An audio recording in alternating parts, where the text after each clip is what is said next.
Average family by day, cold-blooded killers by night, Rosemary and Fred West used their charm to lure their victims into their house of horrors. What may have seemed like a loving couple turned out to be surprising perpetrators of monstrous rapes and killings of many young women. As a child, Rosemary's parents divorced, and as a result, she was sent to live with her paranoid schizophrenic father. While in his care, Rose was repeatedly sexually abused and was fascinated with her body. She would often walk naked around the house in the presence of her family and began sexually abusing her younger brother, a sign of her future actions. At the age of 15, she met her husband, Fred West, who was significantly older at 27 years old. After moving in with Fred, they moved in their family home in Gloucester and had their first child, Heather, in 1970. Along with Heather, Fred also had 2 children from previous partners. She began working as a prostitute and soon forced her stepdaughter, Anna Marie, now 13, to do the same. In 1973, one of their victims escaped from their home where she was being held hostage and tortured for several days. This event led the couple to be fined for indecent assault. This victim did not follow the fate of the couple's other victims. It was discovered that the Wests would drive around Gloucester looking for victims. They would pick up young girls and women at bus stops, luring them into their vehicle to abduct them. They would take them to their family home where they would be held prisoner for several days, often being tortured. After being sexually abused, they would be killed and often mutilated before being buried under the patio in the back of their house. The Wests slowly turned their cellar into their very own torture chamber, with hooks hanging from the ceiling to hang their victims. They transformed their house into the place to find sex, drinking, and drugs. To lure the women into their cellar, Rose was essential. She gained the women's trust to make them oversee Fred's odd behaviors, such as biting into raw onions like they were apples.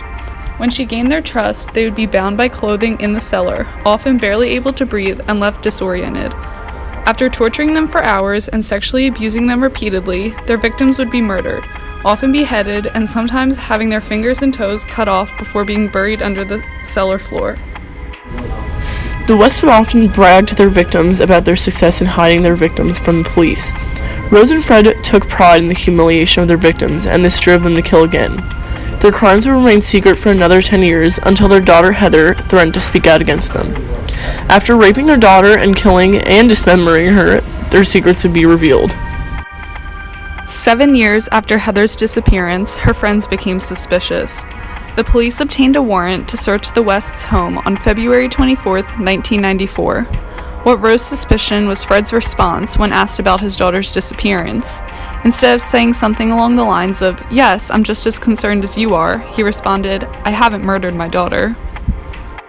After searching the house, they discovered multiple human femurs, human hairs, and other human remains. Fred then confessed to murdering his daughter and 2 other women. When police began to uncover and identify more bodies, Fred wrote a note confessing he killed 9 other women.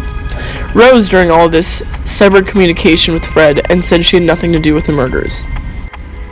When the couple appeared in court in 1994, Rose showed little emotion, and Fred was desperate for Rose to acknowledge him. The only time Rose cried, whether it was real or fake, was when they mentioned their daughter Heather.